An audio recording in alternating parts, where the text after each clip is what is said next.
The cold hit me before the doors even opened, not the cold of space which I knew well enough from 6 years on. Orbital platforms, this was the deliberate kind, the kind someone designed to remind visitors that they were standing at the edge of a civilization that had never needed to be warm to anyone. The corridor leading into the Verat Imperial compound on Vithra station was kept at 4 degrees below what any human body would call comfortable. And I have been told quite plainly by the diplomat who briefed me on the shuttle ride over that this was considered a courtesy. Normally they kept it colder. My name is Calvin Hale. I am 34 years old. I grew up in a mid-sized town in northern England, studied engineering at a university that no one outside of Britain had ever heard of, and spent the better part of my adult life working cryosystems aboard deep space installations. I'm not tall. I'm not built like a soldier. I have brown hair that refuses to stay flat. Hands are always slightly roughed up from tool work, and the kind of face that people describe when they're being kind. As honest, I was chosen as humanity's diplomatic representative to the Verat Imperium because of a list someone in the Earth Diplomatic Bureau had compiled, a list of candidates for the role of symbolic union partner, a position created under Article 7 of the Vithra Accord, which required each party to offer one civilian of good standing as a gesture of interstellar goodwill. The idea was that the union would demonstrate humanity's openness to cultural exchange. In practice, it meant that one human being was going to marry an alien noble and live inside an imperial compound for at least 2 years. I was number 47 on the list. The first 46 candidates declined, retired, became unavailable, or were ruled out for various reasons I was never fully told. When the Bureau's message reached me, I was lying under a coolant manifold on a drilling platform above the ice moon of Europa, trying to stop a cryogen leak with my bare hands and a piece of packing tape, while my supervisor shouted instructions from a safe distance. I read the message twice, decided it could not possibly be worse than what I was currently doing, and said yes. That is how I ended up standing in a 4-degree corridor on Vithra station, wearing the one formal suit I owned, waiting to meet my future wife. I heard her before I saw her, not her voice, the sound of the people around her, a kind of organized, formal silence that people adopt when someone important is nearby. Then the inner doors opened, and the variety court filed into the hall, and I understood for the first time what I had agreed to. The variety are tall, the shortest one in the room was nearly 7 ft. They have broad shoulders built like load-bearing walls, skin that runs in colors from deep gray blue to dark bronze, and a natural skeletal structure that includes a reinforced ridge along the collarbone and forearms, an evolutionary feature that functions, I would later learn, as both armor and a weapon. They wore formal dress, which for the variety meant layered battle harness and dark metals with ceremonial blades at their sides that were absolutely real and absolutely sharp. They moved like people who had never once in their entire evolutionary history needed to be afraid of anything on their planet. And then there was Va. She walked into the room at the center of the group, and the entire court adjusted its movement around her without seeming to think about it, the way water moves around a stone. She was tall even among her own People with a bearing that was not. Arrogance is a performance. And she was not performing anything, she simply was exactly what she was, and the room understood it. Her formal harness was dark silver, trimmed in the deep blue that I would later learn was the variety imperial color. Her eyes, when they swept the room in a single efficient pass, were pale, almost silver gray. They passed over me without stopping. Not cry, not dismissively, in a way you glance at a chair. The ceremony itself was mercifully short. Variety official recited the terms of the Vithra Accord in 3 languages. Human diplomatic aide read a prepared statement about cooperation and shared futures. There was a formal exchange of seals, a variety tradition that served the same function as signing a document. And then there was a moment where Vila and I were supposed to look at each other while ceremonial acknowledgement was read aloud. She looked at me. I looked at her. It lasted about 4 seconds.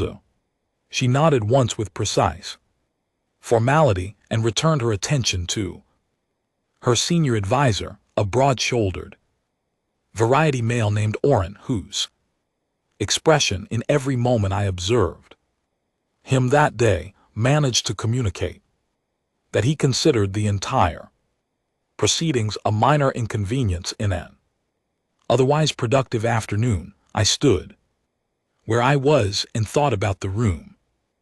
Old habit, engineers read spaces. I had been doing it since my first posting, when my supervisor told me that the difference between an engineer who lived long and one who did not was whether they bothered to understand the environment before the environment became a problem. So I read the room.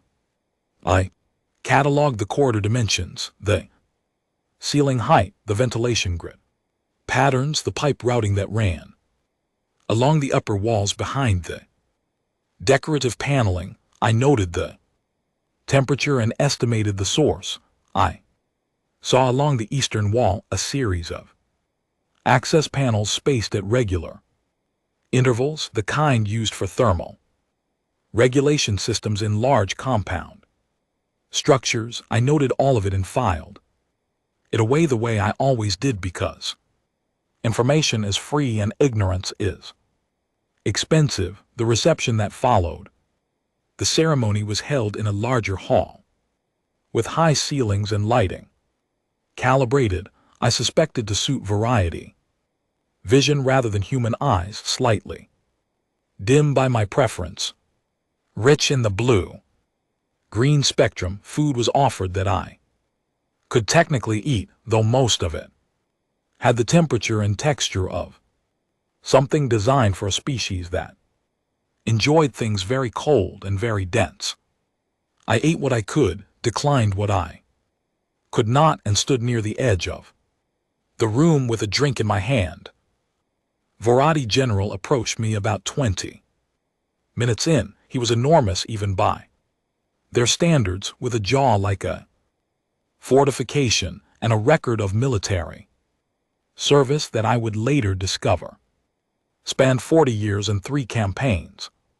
His name was Commander Drath, and he stopped in front of me with the comfortable ease of someone who had never once encountered a situation they could not physically resolve.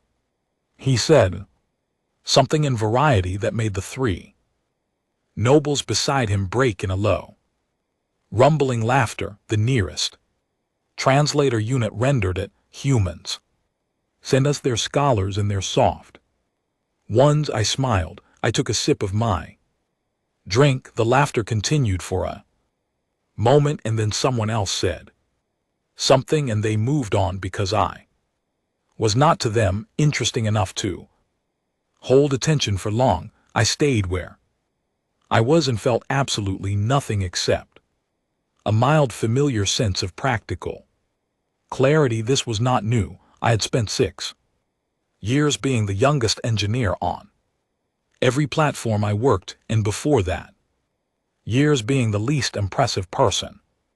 In every room I entered, I had learned very early that being underestimated was not an insult, it was a condition. And, like most conditions, it was most useful when you understood it properly, late in the evening when most of the court had dispersed and the hall had thinned to a handful of attendants and a few lingering officials. I became aware that someone was still in the room. I turned. Va stood near the far wall without her advisors, without her ceremonial escort. She was looking out through a wide observation panel at the stars. Beyond the station's outer hole, she did not acknowledge that I was there, and I did not announce myself. After a moment, she spoke not to me exactly, to the general direction of the room. You are not what I expected. I was not sure if this was a compliment or a criticism. With the variety I was learning, it was sometimes neither. I get that a lot, I said. A pause.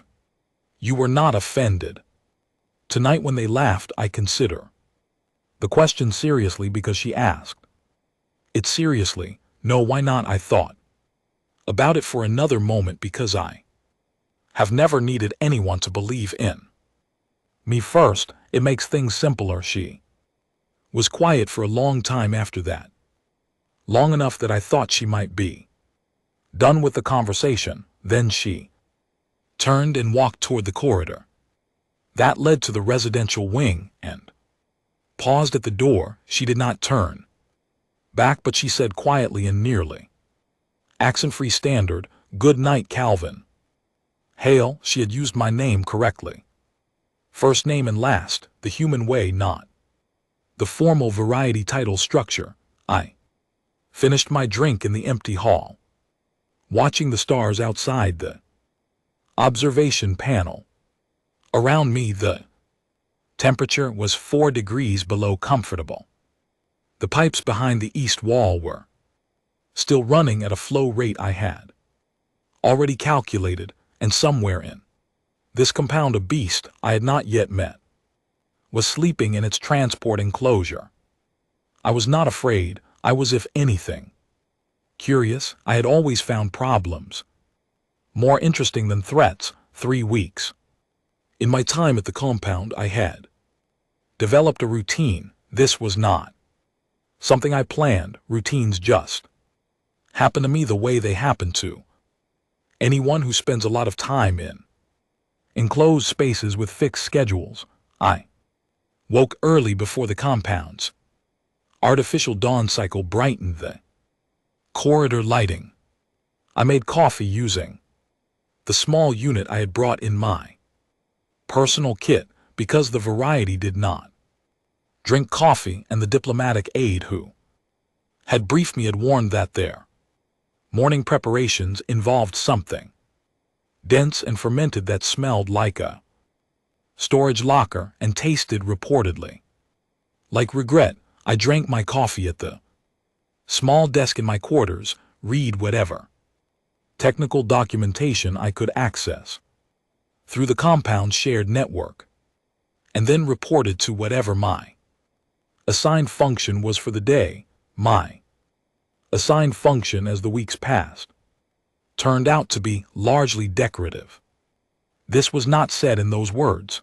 The official language was always courteous and procedural.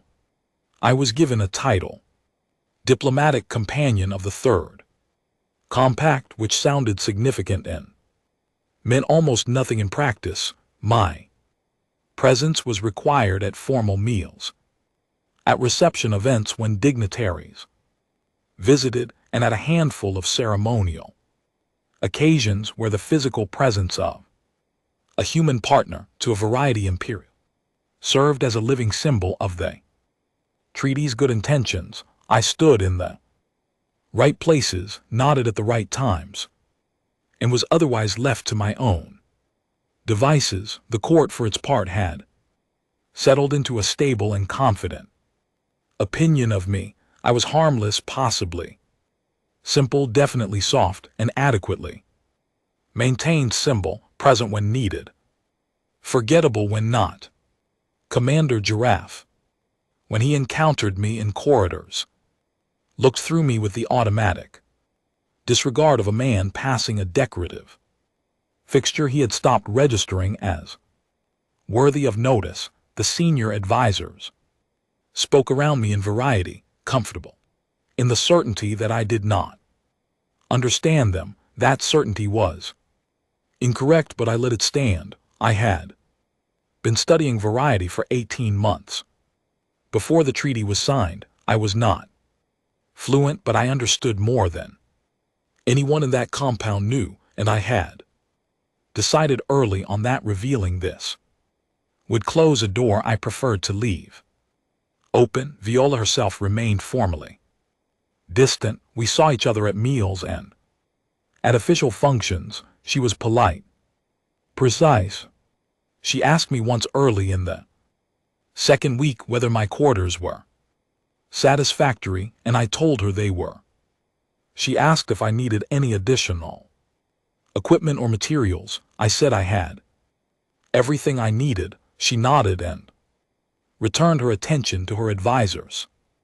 And that was the extent of our daily interaction for the first 3 weeks. But I noticed things. I noticed that she was in every strategy meeting her advisors held. I noticed that she never deferred to Draft's recommendations without first asking a question. I noticed that she read reports in the evenings, physical documents, not digital, which among the variety was considered a mark of serious intent. I noticed that she woke before the compound's dawn cycle, the same as I did, and that she spent that early hour in the training hall 3 corridors from the residential wing. I was not cataloging her the way I cataloged systems. It was something slightly different, though I could not have said exactly what. I just paid attention, because paying attention is what I did, and because she was beneath every layer of formality and imperial distance.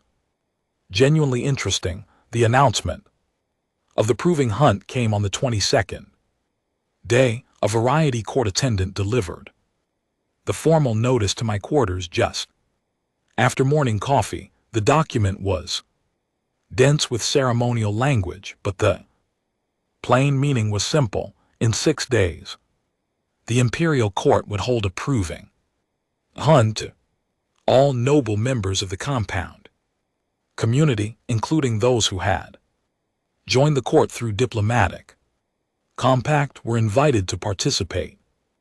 The proving hunt was a variety tradition dating back further than their written records. Nobles, warriors, and those who claimed standing in the imperial court would enter an enclosed arena and face single Varric, a creature native to the ice plains of the Varati home world and considered the apex predator of its ecosystem. The point was to demonstrate worthiness through confrontation. I read the document twice, then I pulled up everything I could find on Varric in the compound shared network. What I found was instructive. A Varric was, in rough terms, the size of a large ground vehicle.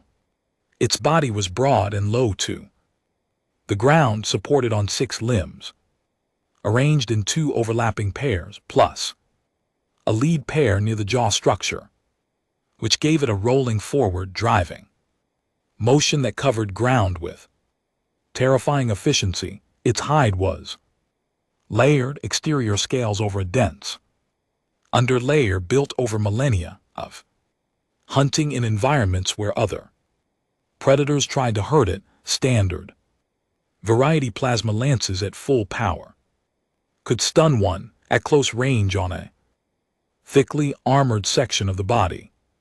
They sometimes only irritated one. The Varric's one notable biological vulnerability was temperature. As a creature evolved for cold environments, Its physiology was calibrated to function in a narrow thermal band. 2. Warm, and it became sluggish and aggressive in an uncontrolled way. 2. Cold, below its normal habitat range, and its blood thickened, its limbs locked, and its body entered a preservation shutdown state that functioned for all practical purposes like suspended animation. I read that entry 3 times, then I put down the document and went to find a compound's maintenance superintendent. His name was Oris. He was a younger variety, barely into his professional career, which in their terms meant he was something like 40 years old, who managed the compound's mechanical and environmental systems. He was not part of the noble court. He was in the variety social structure, skilled functionary, which meant he was treated as invisible by most of the people above him in the compound hierarchy. We got along immediately.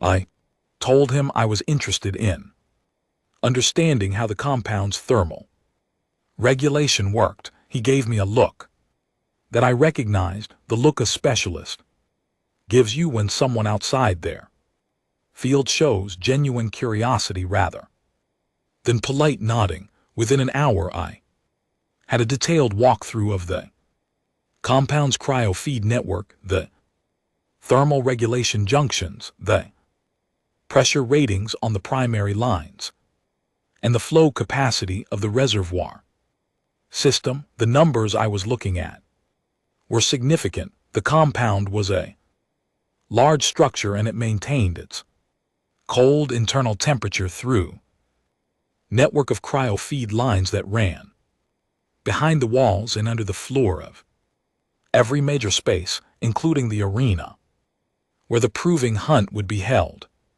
The thermal regulation reservoir, the source, was pressurized and stored at a volume that, if vented in a controlled, directed way through the right junction, could drop the ambient temperature of an enclosed space by 40 to 60 degrees in under 10 seconds. I did the calculation twice to make sure it was right. It was right. I thanked Oris and went back to my quarters and thought for a long time about whether what I was considering was sensible or reckless. I arrived at the conclusion that it was sensible because I had done the numbers, and the numbers did not lie, but that it would only be sensible if the situation required it.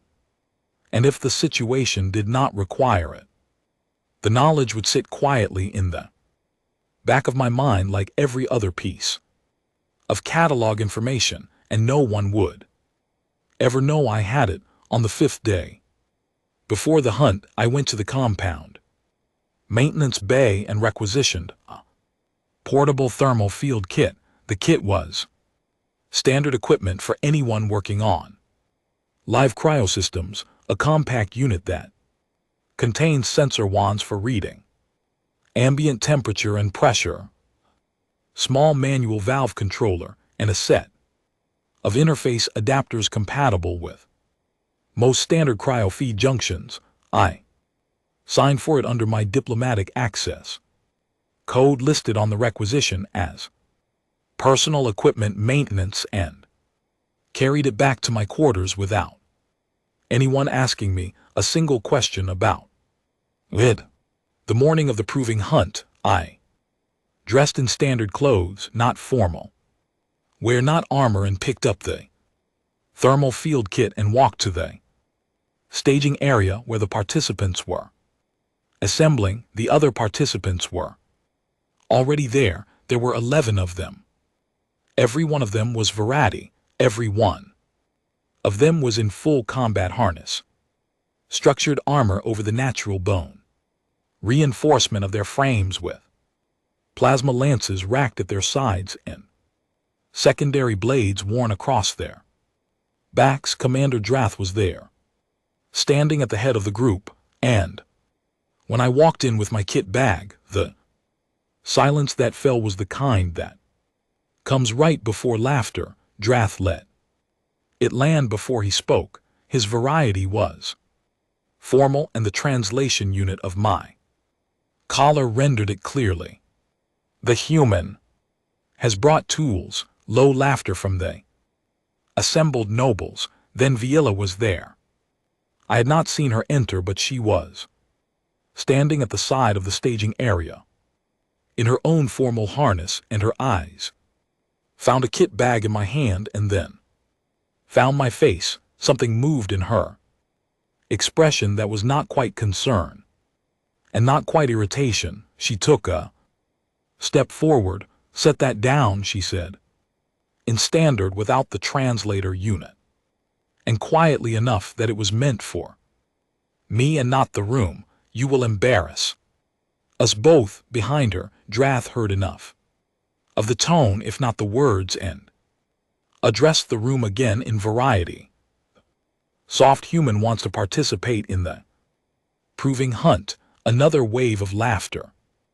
I looked at Vila. She was not laughing.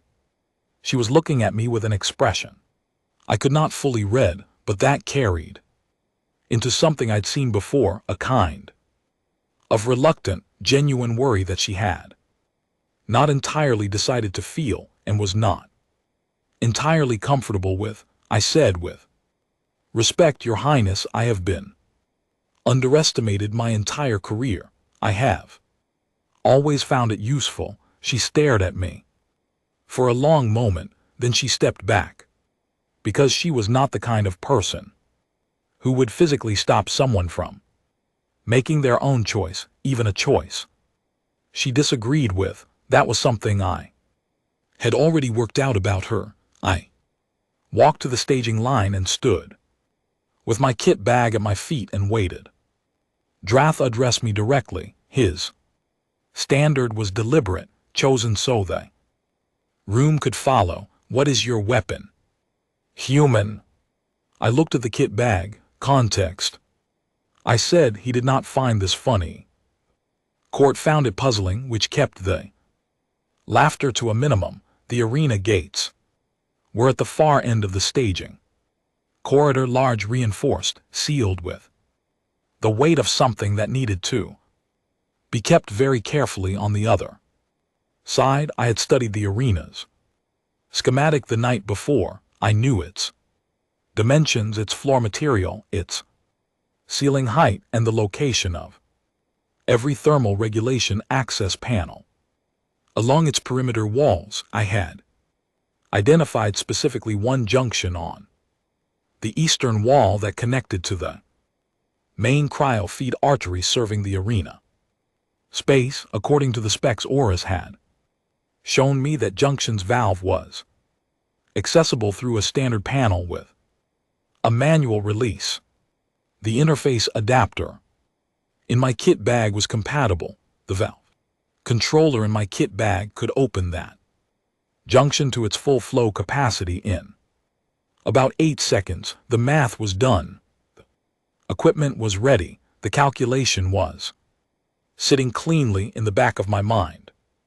All that was needed now was whatever came next. The gates opened, and what came through them was the largest living thing I had ever seen in an enclosed space. The Varric did not enter slowly.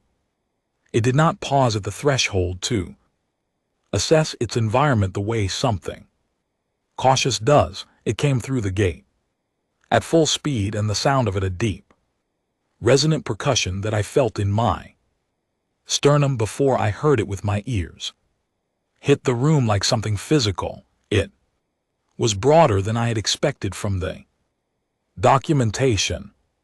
Its 6 limbs spread wide and low, and its forward momentum as it entered the arena was the momentum of something that had not been stationary by choice in a very long time. The variety nobles spread out, plasma lances raised and moved with the trained precision of experienced hunters.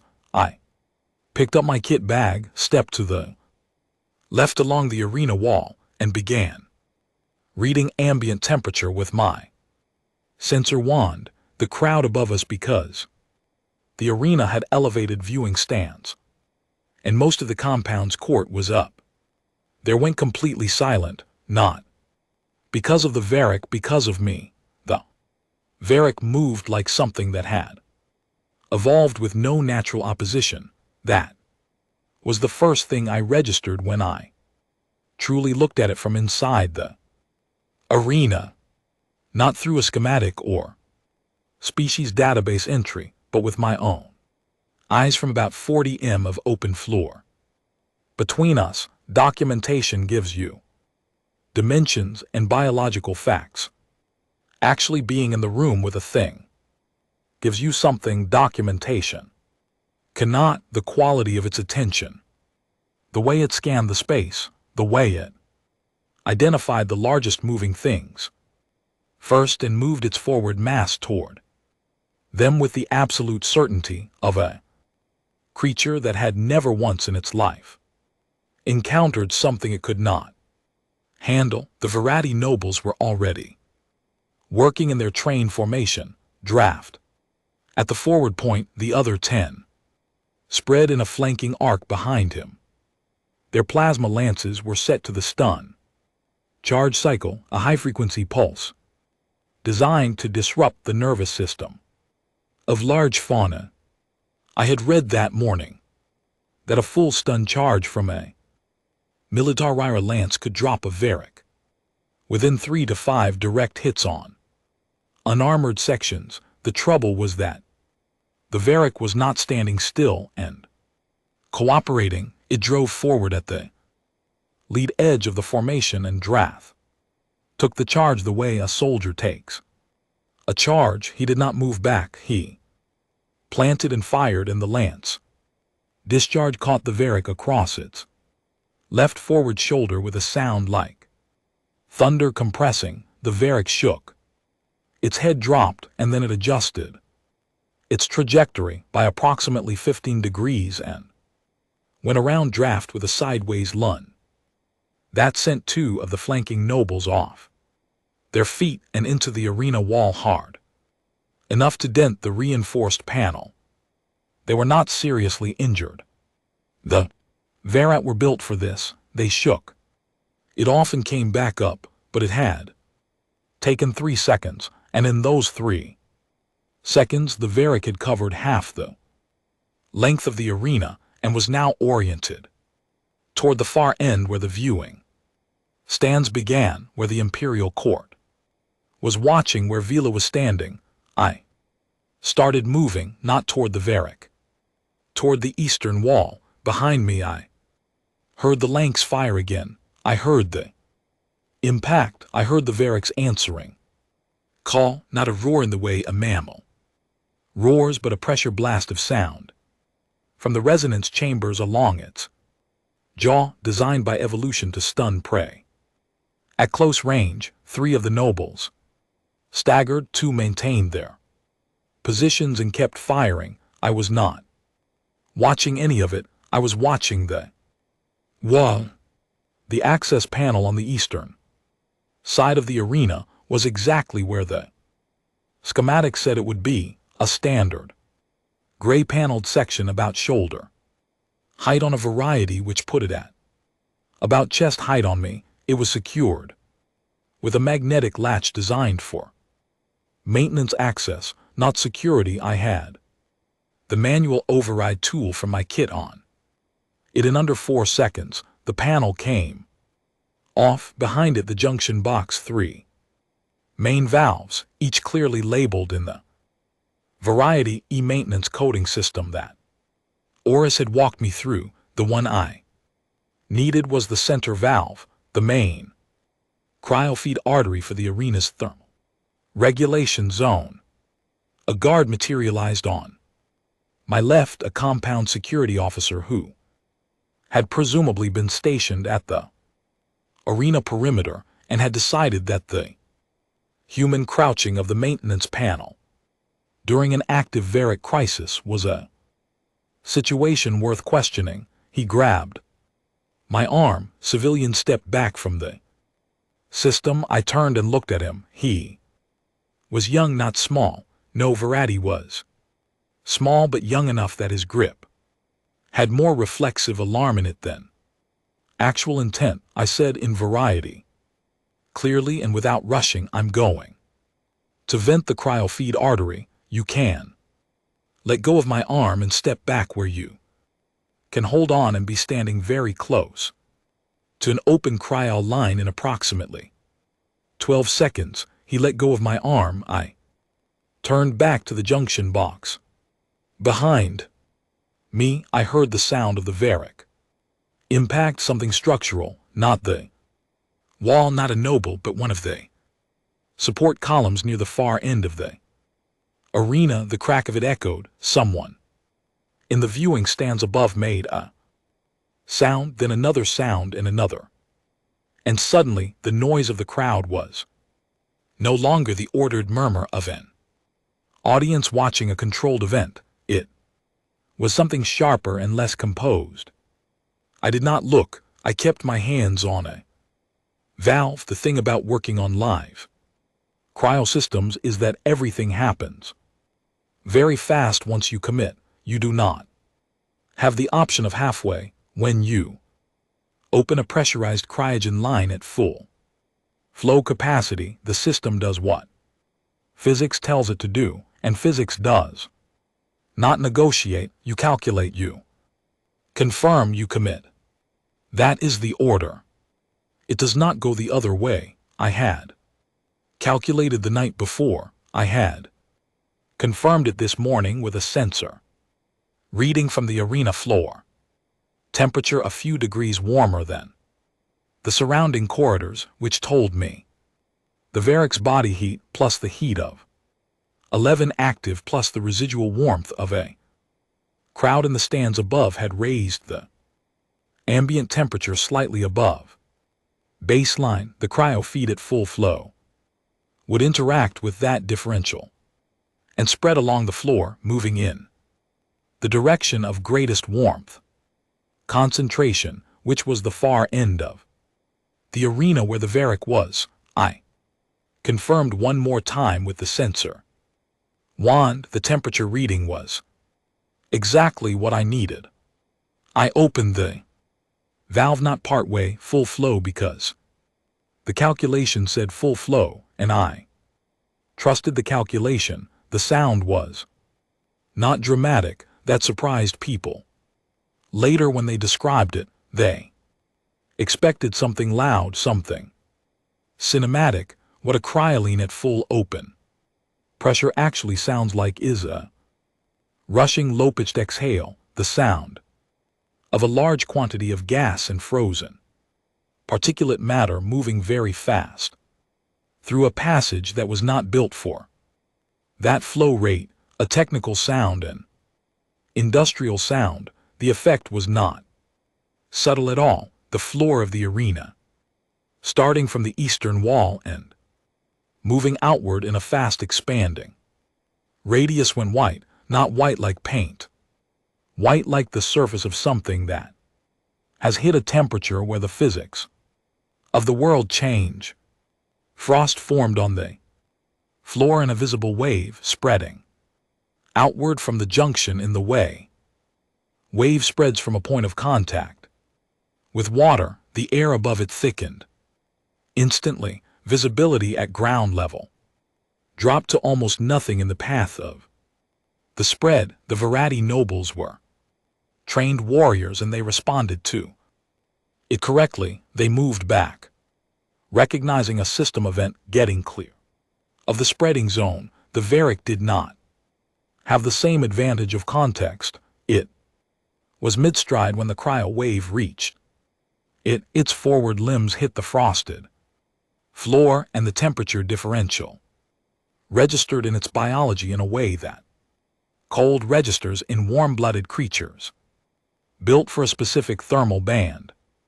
Instantly and completely, its stride broke. Its forward limbs stopped driving forward with the same mechanical force. Its body, which had been moving at a speed that made everything in the arena feel urgent, decelerated in a way that was completely at odds with the momentum it had been carrying, it was not. Dramatic, the way freezing in a story is. Dramatic, it was biological and it was. Fast and it was above all exactly what the numbers had said it would be. The Varric's motion slowed, then it stopped.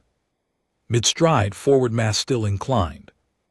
One limb raised, head lowered at the angle it had been carrying it when the cold hit every surface of its body that had been in contact with the cryo wave was encased in crystalline frost. Not thick ice, not a cartoon shell, but the dense gray-white formation that happened when water vapor and biological surface moisture freeze instantaneously at contact temperature. It was completely still, the sound it had been making, that deep resonant pressure blast from its resonance chambers cut off so abruptly that the silence afterward felt like its own kind of impact. I closed a valve, the cryo dropped back to zero. Flow, the white fog of ground level began to thin, the frost on the arena floor remained, glittering faintly in the blue-green lighting of the compound. The Varric stood in the middle of it like something that had been placed there. Monument and exhibit, 12 feet of apex. Predator, the most feared thing in a variety home world's ice ecosystem. Frozen solid mid-charge. Alive, I have been precise about the mixture and the duration, cryosuspension, not cryodestruction. The biological shutdown was reversible. When the temperature normalized, it would wake up disoriented and cold and deeply unhappy, but alive. I closed the maintenance panel. I picked up my kit bag. I stood up. The arena was silent, not the silence of a crowd that is waiting for something, the silence of a crowd that has already seen the thing and is still in the process of understanding it. I turned and looked at the viewing stance, rows of variety faces, every one of them still, every one of them aimed at the frozen creature in the center of the arena. Then one by one those faces found me. Commander Drath was standing 4 meters to my left. His lance was still raised at an angle that suggested he had been about to fire. When everything stopped, he was looking at the Varric and he was looking at me. His expression was something I had not seen on his face in 3 weeks. He had no idea what to make of what he was looking at. I found Vila in the stand without meaning to. My eyes just went there. She was standing at the front of the elevated viewing section with her advisors behind her, one hand resting on the railing. She was not moving. She was not looking at the Varric. She was looking at me, not the way she had looked at me at the ceremony. The glance that saw a chair. This was different. This was specific. This was the look a person gives something they have just been forced to revise their understanding of completely and are not yet sure what the new understanding should contain. I held her gaze for a moment, then I looked at Giraffe because he had just opened his mouth and I was curious what came out of it, what came out in careful standards so that I would understand. It was, "What did you do?" I considered several answers, the technical one which was accurate but long, the modest one which was true but incomplete, the plain one which was both. I chose the plain one. I read the room. I said, silence held for another 2 seconds.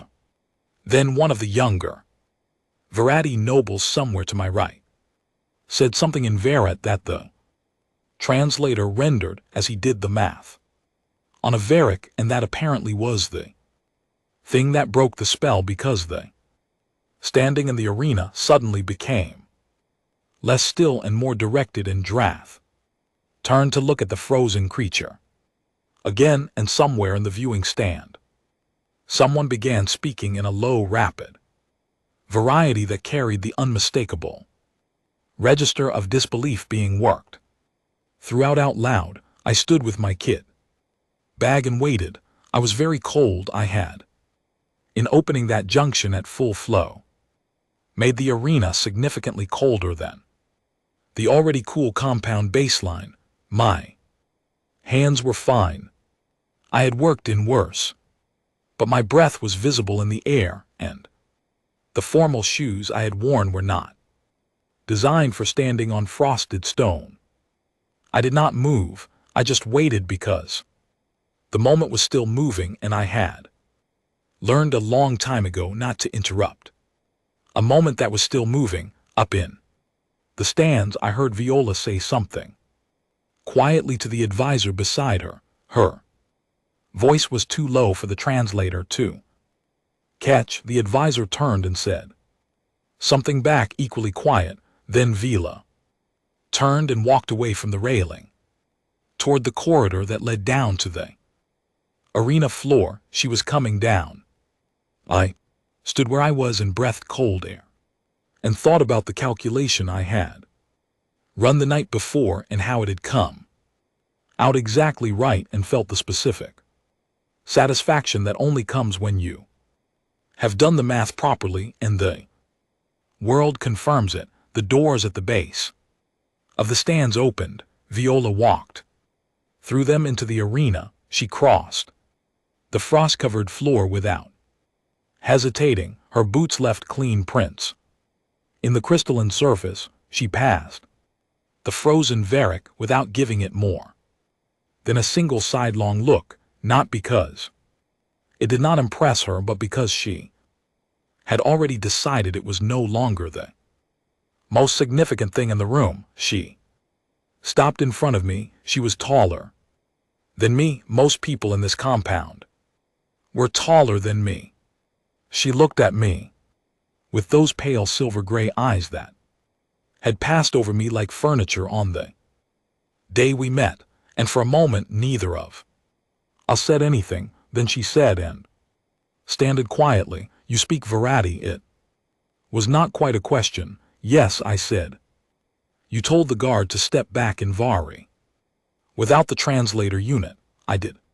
Another pause. "You learned it before the treaty 18 months before." I said. "I started studying when the diplomatic discussions were first announced. I'm not fully fluent, but I understand most of what is said in this compound." The thing that moved in her expression then was complicated. I let it move without trying to interpret it, because some expressions need a moment to arrive at wherever they are going. Finally she said, "Why did you not tell anyone?"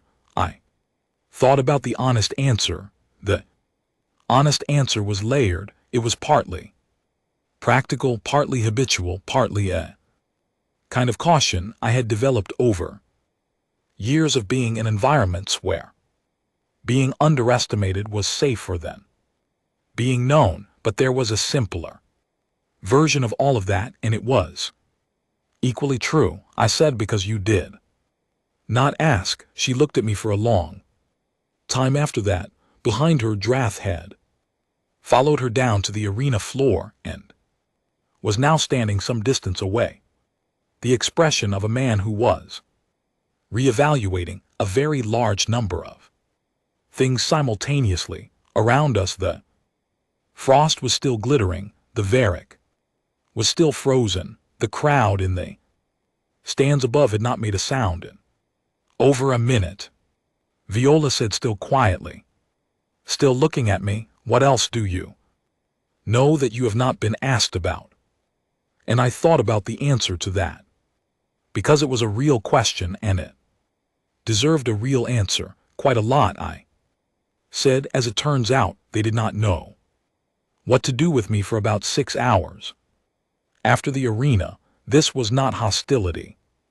It was something more structurally interesting, a kind of institutional confusion that happens when an event does not fit inside any of the categories an institution has built for Managing events, the Variety Imperial Court had protocols for everything. There were protocols for victory in the proving hunt and protocols for injury, and protocols for withdrawal and protocol for the ceremonial handling of a subdued Varric. There were no protocols for human diplomatic companion venting, the thermal regulation system through maintenance junction and flash freezing, the beast mid-charge while the noble participants were still actively engaged. I was escorted politely but with unusual firmness to a small meeting room off the main corridor while the court's senior officials convened. My kit bag was not taken from me. No one threatened me. No one was hostile, but the compound security officer who walked me to the room stood outside the door, and the door was closed, and I was fairly confident it was locked. I sat at the table and drank the cup of hot water someone brought me. They had not yet worked out what humans drank when they needed warming, but the intent was thoughtful, and I thought about the reaction I'd seen on Drath's face, not anger, not even shame. Something more complicated, particular discomfort of a person who has built a strong and stable structure of opinion and then watched a single fact walk in and undermine the foundations. I thought about the way Vela had walked across the frost toward me, straight back without hurry, as if the act of crossing the arena floor in the aftermath of what I had just done was something she had simply decided to do, and having decided saw no reason to perform uncertainty about. I thought about her last question, what else do you know that you have not been asked about? It was, I realized, that a different kind of question from anything she had asked me before. Every previous interaction had been procedural. What do you require? Is your accommodation adequate? Are there materials you need? Those were the questions of someone managing a situation. This question was different. This question came from genuine curiosity, which meant something had shifted, and the shifting had happened in the last 15 minutes. After about 2 hours, the door opened and Viola came in alone. No ba is no translator units. She sat across the table from me, and for a moment she simply looked at me with that same examining quality she had brought to the arena floor, the quality of someone revising and understanding in real time. Then she said, the court is convening a formal review. It will take 2 days. What are they reviewing? Your actions during the hunt, whether they constitute a valid participation under the traditional terms, whether the outcome is formally recognized. She paused, and whether you should be granted a warrior standing in the court. I looked at her. I'm not a warrior, I said. I'm an engineer. I would prefer that distinction be kept accurate. Something in her expression shifted, not quite surprise, but the recalibration that comes when someone says the unexpected thing without performing modesty, just stating a fact. You saw the threat that experienced warriors could not solve. She said they were solving it correctly for the tools they had. I said the issue was a tooling gap, not a capability gap. Any of them would have done the same thing if they had spent the previous evening studying the compound's cryo-feed schematics. She was quiet for a moment. None of them did that, she said. No, I agreed. They did not. Another pause. Outside, the compound was moving through its normal rhythm. I could hear the muffled sound of corridor activity, the distant hum of the thermal systems doing their regulated work. Somewhere in the arena, a team would be managing the Varric recovery. I had calculated the revival window at between 4 and 6 hours from the point of freezing depending on the ambient temperature recovery rate. That timeline held. Vi said, "Why did you study the schematics?" I thought about how to answer that in a way that was complete without being long, because I was placed in a new environment and I did not know what it would require of me, so I learned as much of it as I could in case something required. Response: you anticipated a need for that information, not specifically. I did not know the proving hunt was coming. When I first mapped the compound systems, I just knew that understanding the physical environment you are in is always useful and always free, and it costs nothing to know something until the moment when it costs everything not to. She was quiet again longer this time. Then she said, "Is this something humans do, this systematic preparation for unknown events?" "Some humans," I said. "Engineers, mostly people who work in high-consequence environments where the wrong answer means something irreversible. You learn to read every system, every space, every variable, because the one variable you ignore is always the one that matters." She looked at the table's surface, then at me, then at the table again. "I made an assumption," she said directly without preamble. "I waited. I assumed that the treaty was symbolic, that the humans sent to fulfill it would be." She paused, searching for the right word. "And standard, presentational, decorative," I said. A very slight pause. "Yes, I know," I said. "I was aware of that assumption from the first day. I did not correct it because it did not serve me to correct it. It served you to be underestimated. It serves anyone to be underestimated if they understand their actual situation, and the person underestimating them does not." She looked at me for a long time. "I owe you an acknowledgement," she said finally. "Of what?" "I did not see you accurately." I thought about this for a moment, then I said, "You did not see me at all. That is different from seeing me inaccurately. You cannot misjudge something you have not looked at." She did not seem offended by this. If anything, the set of her expression difficult to read precisely because variety faces carry different weight in different features than human faces, suggested that she found the precision useful. "I did not ask," she said. "No, I assumed I knew." "Yes." She straightened slightly in her chair. "I do not want to make that mistake again with you. Specifically, I can commit to that much. That is all I would ask." I said. The 2 days of formal review were from my perspective largely invisible. I was not invited into the court sessions. My presence was not requested. I went back to my routine: coffee, reading, quiet walks through the compound's residential corridors, periodic checks on the maintenance systems that I had now developed an understanding of. That I suspect exceeded most of the compound staff. I visited Oris twice. He had by the second day heard the full account of what I had done with his junction valve and his cryo feed artery, and his reaction was not quite awe and not quite alarm, but something in between.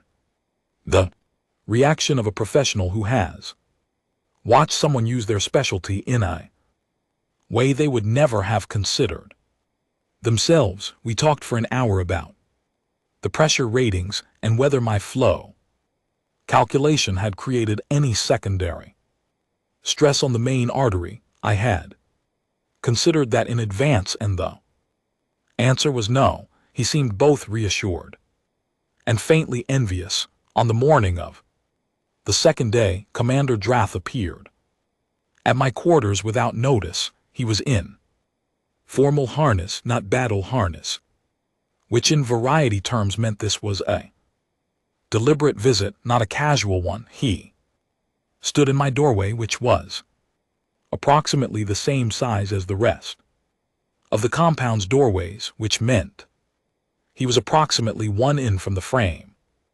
At the top and both sides, I said, "Come in." He came in. He stood in the middle of my quarters, which were not large, and looked at the equipment on my desk. The sensor wand, the thermal kit, the technical documents I'd been reading that morning. Then he looked at me. "Court has concluded its review," he said. "Invariator unit," which was, I understood, a deliberate choice, a sign that he knew I understood him, and I said invari. His expression did something complicated. The muscles in a variety face are not arranged the way they are in a human face, so what registered as complicated on him was a different combination of angles than it would have been on someone of my own species, but I had been watching variety faces for 3 weeks by then, and I had a working model. What was on his face was, I thought, respect that was fighting its way past a significant amount of personal inconvenience. "The hunt is formally recognized," he said. "Your participation is valid. Your method is—" He paused. "Unprecedented." "I imagine so," I said. "Offer of warrior standing was discussed." Another pause. "You refused it." "Apparently I did." "Why?" "Because I am an engineer." I said, "A warrior standing is an honor I have not earned in the way it is meant to be earned, taking a title through a method that does not match the tradition of the title seems dishonest to both the title and the tradition." He looked at me for a long time. "There's a variety concept," he said slowly, "for a person who acts with capability that exceeds their presentation. We use it rarely. It translates poorly into standard." I waited. "It means roughly the one who is already ready." He said the variety word 2 syllables, the second ending in a soft consonant. Their language used for concepts of depth. It is not a rank, it is an observation. The court has applied it to you. I considered this. I can accept an observation," I said. He nodded once. "Wayverat nobles noted, a single small deliberate movement that means something very specific." Then he turned and walked out of my quarters, and I listened to his footsteps move down the corridor and diminish. I sat back down on my desk and looked at the technical documents and thought about the variety word he had given me, the one who was already ready. I had been that person my entire career. No one had ever named it before. On the afternoon of the second day, Vila came to find me herself. No attendance, no formal notice. She knocked at my door. An unusual courtesy in a building where doors were generally opened rather than knocked on, and when I opened it, she was standing in the corridor with nothing formal about her posture and nothing performative about her presence. She was simply there. "Walk with me," she said. We walked, not toward any particular destination, through the residential wing into the longer corridors of the administrative section, through a passage I had not used before that opened into a wide observation deck overlooking the outer hall of the station. The stars beyond the transparent panels were the same ones I had been looking at from that reception hall on the first night. They did not look the same. She said the review also included a discussion of the treaty itself. I said nothing. I waited. There was a proposal that the symbolic nature of the compact should be updated, formally recorded as a functional partnership rather than a presentational one. She paused. The wording would change what my advisors are required to include me in and what they are permitted to exclude you from strategy. Meetings, I said, among other things. I looked at the stars. Is that what you want? She was quiet for a moment. Then I would like to make decisions about this arrangement based on accurate information, and the information I have now is different from the information I had 3 weeks ago because I froze a Varick. Because she said carefully, I discovered that you have been in this compound for 3 weeks learning everything about it quietly in a language you did not tell anyone. You spoke while allowing an entire court to dismiss you, and you did not do any of that by accident. She turned to look at me. That is not what I was told to expect from a human diplomat, she said. What were you told to expect? Warmth, she said. Enthusiasm. Discomfort with silence, a desire to be liked. I considered this. I do not particularly need to be liked, I said. I prefer to be useful. Those are different. She turned back to the stars. Yes, she said quietly, they are. We stood there in the quiet for a while. The station moving in its orbit, the stars staying the same. I was cold, as I was always cold in this compound, and it did not bother me any more the way it had at first. Finally she said, tell me something you know that I have not asked about. I thought about it for a moment. The cryop feed junction on the eastern wall of the arena needs its pressure seal replaced. I said I noticed it when I was at the panel. The existing seal is within tolerance, but it will fail within approximately 60 to 90 days. When it fails, the thermal regulation for that section of the compound will drop below operational standard. I will write the maintenance note if Oris has not already flagged it. She looked at me sideways. That is not what I meant, she said. I know, I said, but it is useful, and I thought it was a good starting point. Something moved in her expression, something that was not quite a smile, not the way a human smiles, but something in the same territory. Loosening, a small genuine thing that had nothing to do with formality or protocol. All right, she said, tell me something else. And so I did. The formal acknowledgement ceremony happened 9 days after the proving hunt. I want to be precise about what it was and what it was not, because the variety are precise people and imprecision about events of consequence is something they find genuinely offensive. It was not a second wedding. The treaty compact had already been formalized. It was not a celebration of the hunt, because the hunt had been a complicated event that the court was still processing in a number of ways. What it was specifically was an acknowledgement ceremony, a variety tradition reserved for moments when an existing relationship is formally recognized as something different from what it was previously understood to be.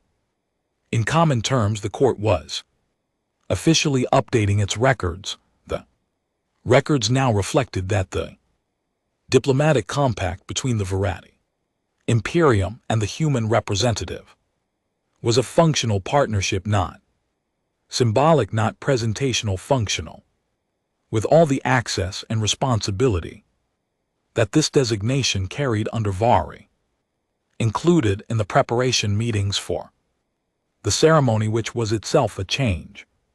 I sat at the table with Viola's senior advisors and one representative from the Earth Diplomatic Bureau who had arrived on the shuttle the previous evening and spent approximately 30 minutes trying to determine whether he was in trouble before concluding that he was not, and relaxing considerably. His name was Gordon, and he was a careful older man with good political instincts. and a sensible habit of saying very little until he understood a situation. He and I had a brief quiet conversation in a corridor before the first preparation meeting. The bureau is pleased, he told me, enormously so. In fact, though they are not yet certain why a human demonstrated to the variety court that we should be taken seriously. I said he considered this by freezing a predator by understanding the environment well enough to manage a crisis before it finished developing. He nodded slowly. Is there anything you need from us? Resources, personnel, additional support, a replacement thermal seal for the Eastern Arena Junction? I said, I have the parts. Specifications, the compounds. Requisition system is calibrated to variety supply chains, and I am not yet fully navigating it independently. He blinked. I meant more broadly. I know. The seal is more immediately urgent. He arranged for the seal. It arrived 2 days later. Oris and I installed it on a Tuesday morning in the eastern section of the compound's thermal regulation. Returned to full operational standard, and the maintenance log was updated, and the problem that no one else had noticed ceased to be a future problem for anyone. That is the kind of thing that makes a good engineer satisfied, not the applause. The resolved problem. The ceremony itself was held in the main hall, which had been configured for a formal assembly, tiered seating for the full court, a central floor space clear of furniture, lighting set to the formal blue-green spectrum. I stood beside Vila at the front of the hall and listened while the court official read the formal language of the acknowledgement, and I understood every word of it without the translator unit, and I did not say so. But I noticed Vila glance at me once during a passage that contained a particularly complex variety legal term, and I held her gaze steadily, and she looked away with the smallest possible indication of amusement in the angle of her jaw. Commander Drath read a passage himself by his own request. He had approached Vila about it the day before, and she had told me about it that evening in the observatory corridor, where we had taken a talking at the end of days that were complicated. He read it in formal variation, units rendered for the human attendees, and what he read was a passage from an old variety military record about quality of thinking the ancients considered the rarest form of strength. It was the quality of the person who prepares for the event that everyone else believes will not happen, so that when the event happens, they're already standing in the right place. He did not look at me while he read it. He did not need to. The court was different after that, not transformed. I want to be accurate again, because transformation is a word that implies something complete, and sudden in reality is rarely either, but different. The particular flavor of invisibility that I had moved through for the first 3 weeks was gone. People in the corridors acknowledged me not with warmth necessarily. The variety were not a warm people in the human sense of the word, but with a specific attentiveness that was their version of respect. Eye contact held a beat longer. Passageways were not managed around me as if I were furniture to be walked past. Giraffe specifically began occasionally stopping in the corridor when we passed each other to ask me questions. The questions were always practical. How had I learned to read compound schematics? What other systems in the compound had I assessed? Whether there were structural concerns I had identified that the maintenance team should know about. They were the questions of man who had updated his operational picture and was now incorporating new data methodically. I answered every question directly and completely. That was the right thing to do. And it was also useful because useful things done consistently build something more durable than any single impressive event. The question that I had been asking myself quietly since the night in the observatory corridor, the question I had not articulated to anyone, including Villa, was a different kind of question. It was not about the compound or the court or the treaty. It was about the thing that was happening between two people who had been placed in proximity by politics and had been up until about 9 days ago essentially strangers who happened to share a formal title. Villa and I talked every evening. Now, not because a protocol required it, because we had both developed the habit, and neither of us had done anything to break it.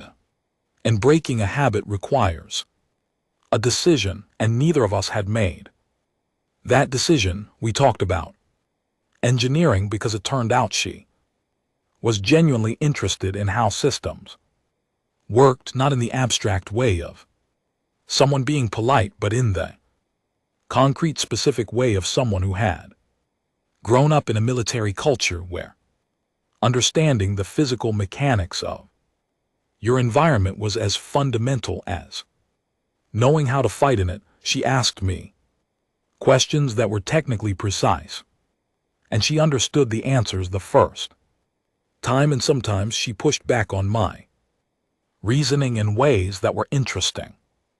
We talked about the very at-home world, which she described with the particular carefulness of someone who loves something and is deciding how much of that love to show. She talked about the ice plains where the Varric roamed and the way the sky looked in the long winter and the architecture of the old imperial cities that have been built into the glaciers rather than on top of them, so that the buildings were part of the ice and moved as the ice moved. Slowly over centuries, we talked about Earth, which I described imperfectly.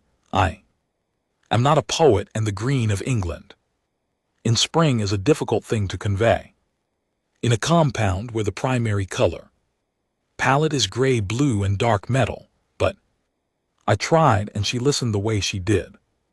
Everything completely, without performing attention, simply giving it. One evening, about 2 weeks after the ceremony, she said, "Can I ask you something that is not about systems or protocols?"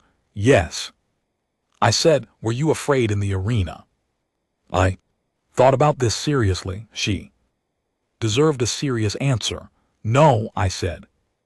"Not at all." My hands were steady when I opened the valve. That is usually my indicator. When I'm afraid, my hands know before my mind does. I looked at my hands as if checking. They were steady. She was quiet for a moment. "What does that mean, that you were not afraid?" "It means I had calculated the situation, and I trusted the calculation.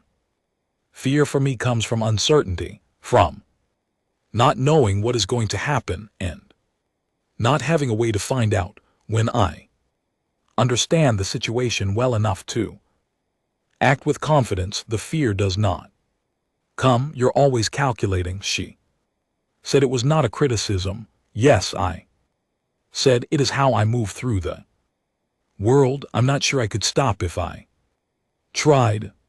She looked at the stars for a while, then she said, "I was afraid." I looked at her when the Varric broke the perimeter. She said, "When it moved toward the stance, I was afraid, not for myself, but for the people behind me who could not move as quickly." A pause. I had my blade. I knew the angle was wrong. I was going to try anyway because there was no other option that I could see. "There was," I said. "You just did not have a schematic." Something in her expression shifted. A complicated movement that I had come to recognize over these weeks as the variety, equivalent of quiet surprise. You gave me an option I did not know existed, she said, yes, by preparing for something you could not have known was going to happen, by preparing for everything I could possibly need to know in case something happened. I said the specific event is always a surprise. The preparation does not have to be. She was quiet for a long time. That is, she said, slowly, a genuinely different way of thinking about strength. It is the human way, I said, or one version of it. We are not the largest species. We are not the fastest. We do not have armored skin or bone reinforcement. We have about 30,000 years of learning to compensate for every one of those things by thinking ahead of the problem. She looked at me. Is patience a form of courage? She said. It was almost a direct echo of the conversation I had imagined we might have one day in the outline of the situation I had built in my own mind before any of it happened. I think I said that patience without a plan is just waiting, but patience with a plan is one of the most effective things person can do, because the world moves fast and the people who have already done their thinking do not have to slow down when it does. She thought about this for what felt like a genuine amount of time, not social silence but actual consideration. My advisors think I should include you in the full strategy council, she said, not only in your capacity as diplomatic partner but as a contributing voice. Do you agree with them? I asked. I think, she said carefully, that I would like to know what you think about things before I make decisions. Yes, whether that is the strategy council or a different arrangement, I am open to the structure that works best. The strategy council is fine, I said. I will do the reading beforehand. She almost did something. Then almost, the angle of her jaw, the faint movement around her eyes, not quite a smile but the shape of one hiding just under the surface. I do not doubt it, she said. I went into the strategy council the following morning with every document I could access, read, and annotated and organized in my head. I did not speak a great deal. I asked 3 questions, each of which produced a longer silence than the question itself seemed to warrant. After the second one, Durath looked at me sideways with an expression that I had come to recognize as his version of reluctant acknowledgement.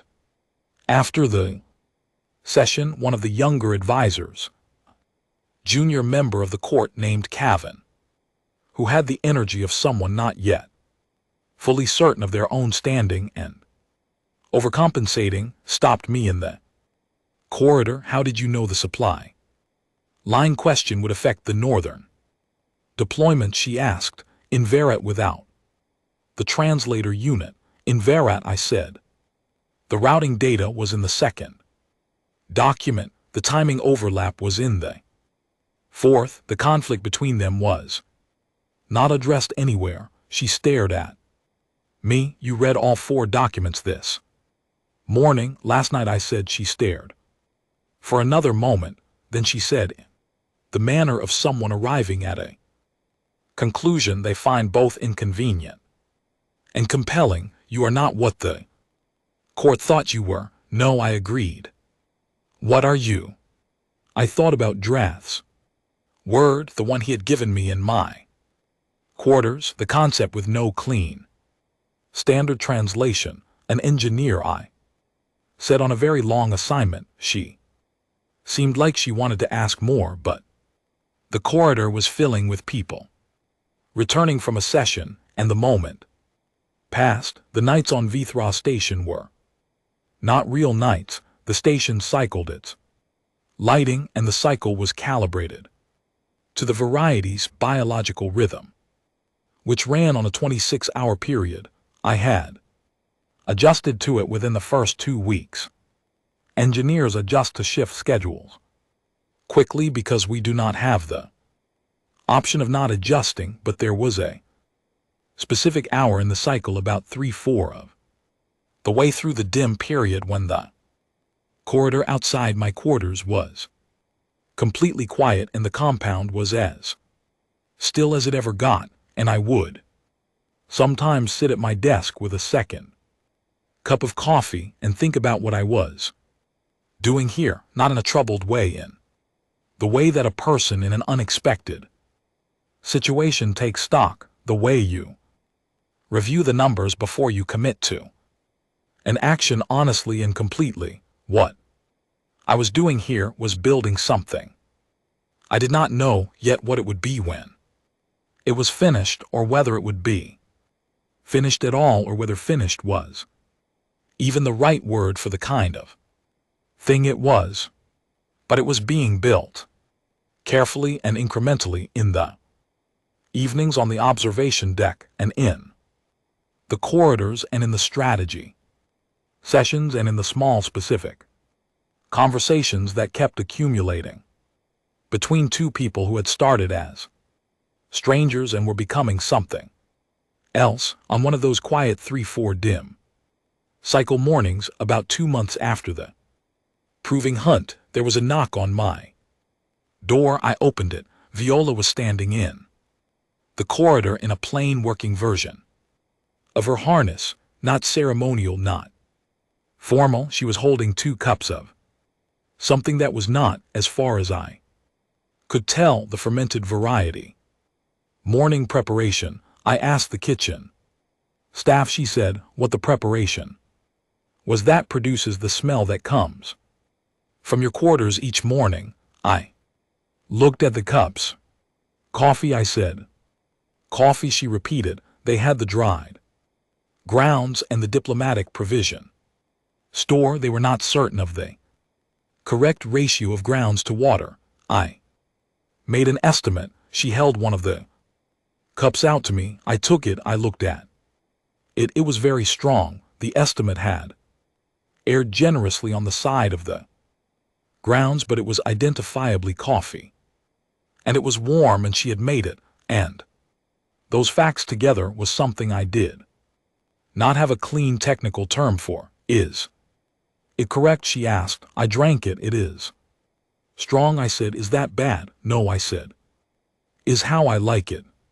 We stood in the doorway in the quiet 3-yarder dim of the station's night cycle, and I drank the coffee she had made from a diplomatic provision store estimate, and she held her own cup and looked at me with those pale gray eyes that had on the very first day passed over me like furniture, and now looked at me with the specific careful attention that I had come to understand was how she looked at things she considered worth understanding. You're going to be here for 2 years, she said. At minimum, I agreed, and after 2 years I thought about the question. It was for once when I had not pre-calculated the answer to.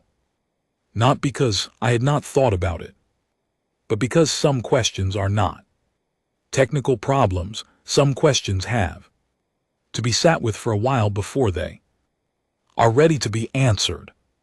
After 2 years, I said, I think we will know each other well enough to have that conversation properly. She looked at her coffee cup. That is a reasonable answer, she said. It is the honest one, I said. She nodded. Once in a small, deliberate way that meant something specific. Then she said, the maintenance report came back this morning. The replacement seal on the Eastern Junction is holding at full rated pressure. Aura says the system has not run this cleanly in 2 years. It will hold for another 3 at minimum, I said, assuming no unusual thermal events. She looked at me sideways. Can you guarantee there will be no unusual thermal events? No, I said, but I can Guarantee that if there are, I will have already read the relevant schematics. She made a sound that was not quite laughter, not the way a human laughs, but something in the same neighborhood. A brief release of something that had been held back, a small genuine sound that belonged to her and not to any protocol. I will keep that sound, I thought, the way you keep the things that cost nothing to take and nothing to hold. She did not fall in love with me that morning either. That would take longer and involve considerably more cold temperatures, one diplomatic incident involving a misread star chart, and a very long argument about whether patience is a form of courage or just cowardice with better planning. But that morning, standing in the doorway with strong coffee in the station quiet around us and her looking at me the way people look at things they have decided are worth their time, that is the morning I will keep, because that is the morning we both stopped performing the roles we have been assigned and started being the people we actually were, and that, as it turns out, is where everything real begins.